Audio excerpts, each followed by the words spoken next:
Assalamualaikum warahmatullahi wabarakatuh. Izin memperkenalkan diri, nama saya Rizky Kurniawan, NPM 21082602115. Hari ini saya akan menjelaskan presentasi saya dengan topik yaitu skizofrenia. Jadi apa itu skizofrenia? Menurut definisinya itu adalah gangguan jiwa berat yang paling umum dengan etiologi yang heterogen, gejala klinisnya, respons pengobatannya, dan perjalanan penyakitnya bervariasi ya. Nah, untuk gejalanya apa saja? Yaitu ada gejala positif di mana yaitu adalah halusinasi, delusi, pikiran yang kacau, atau disoriented thought, dan juga ada ilusi ya. Kemudian ada gejala negatif yaitu hilangnya motivasi, datar emosi, dan juga kesulitan dalam berinteraksi, dalam berinteraksi sosial ya, sosial. Tadi datar emosi itu adalah eh, ya afek tumpul ya maksudnya ya. Kemudian ada apatis, kemudian ada anhedonia, dan juga ada afolisi. Kemudian ada kemudian selanjutnya itu ada gejala kognitif. Gejala kognitif itu seperti gangguan perhatian, kemudian masalah memori, lalu ada kesulitan dalam pengambilan keputusan, dan lain-lain sebagainya ya. Kemudian ada gejala agresif. Gejala agresif itu bagaimana? Orangnya itu sulit untuk mengendalikan impulsnya atau mengendalikan amarahnya gitu. Bercontoh dia tuh mudah marah ya, atau mungkin mudah tersinggung, seperti itu. Kemudian gejala depresi, mirip seperti gejala negatif, itu dia ada mood yang down ya, mood depresi.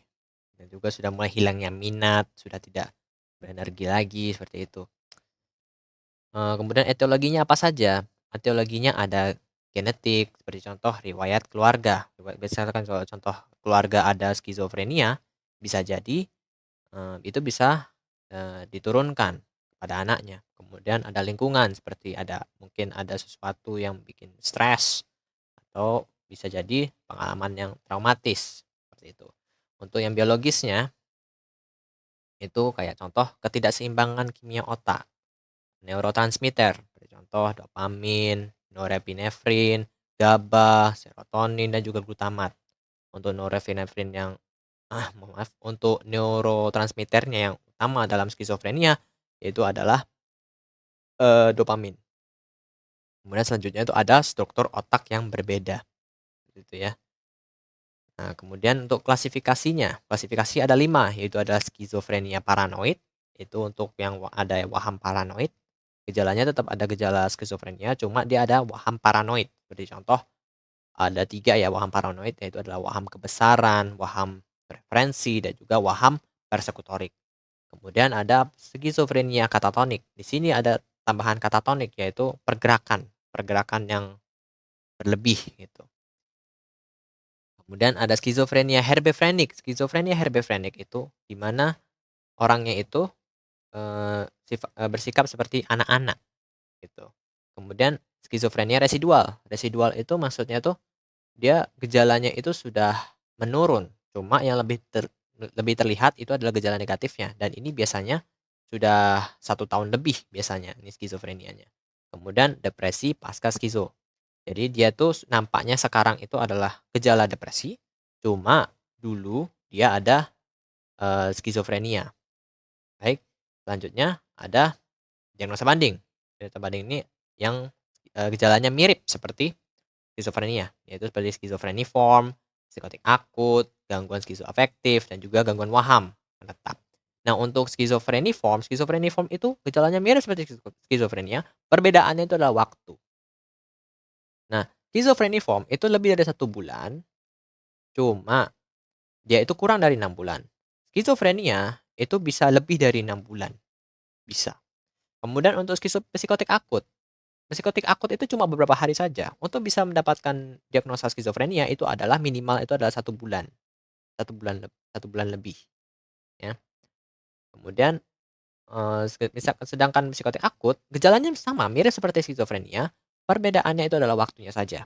Kemudian gangguan skizoafektif. Skizoafektif yang di sini yang membedakan itu adalah skizoafektif itu terdapat gangguan mood. Seperti contoh skizoafektif depresi.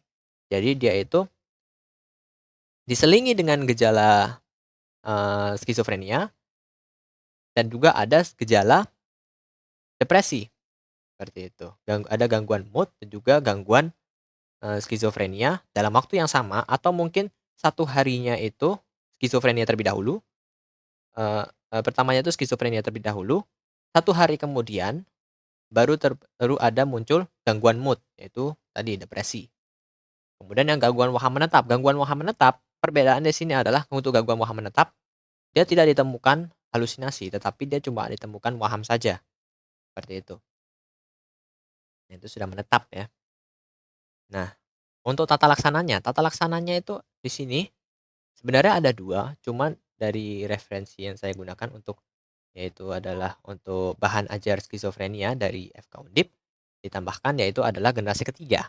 Meskipun, generasi ketiga itu ada yang dari referensi saya baca juga ada bahwa generasi ketiga itu sebenarnya hanya tambahan saja, tapi, hanya yang utamakan itu ada 2.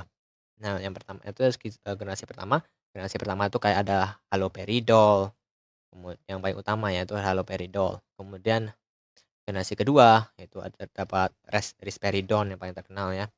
Kemudian yang, generasi ketiga itu ada aripiprazol, seperti itu. Dan juga untuk setiap, obat ini itu beda-beda ya, fungsinya. Untuk yang generasi pertama dia itu dopamin antagonis. Sedangkan untuk yang, eee, generasi kedua yaitu, dia itu serotonin dan dopamin antagonis, seperti itu. Nah, untuk yang generasi ketiga itu dia itu sifatnya itu mirip seperti, generasi kedua, cuma dia tuh katanya itu kalau dalam buku itu, buku dari, buku ajar skizofrenia, dia itu, eee efek sampingnya itu lebih sedikit dibandingkan generasi kedua, seperti itu. Untuk yang generasi pertama pasti EPS-nya itu efek samping EPS itu nampak dibandingkan yang generasi kedua, meskipun bukan berarti generasi kedua itu tidak ada, eee, efek samping, tetap ada, seperti itu.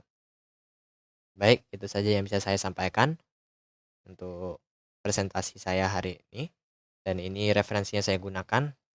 Baik, saya ucapkan terima kasih. Wassalamualaikum warahmatullahi wabarakatuh.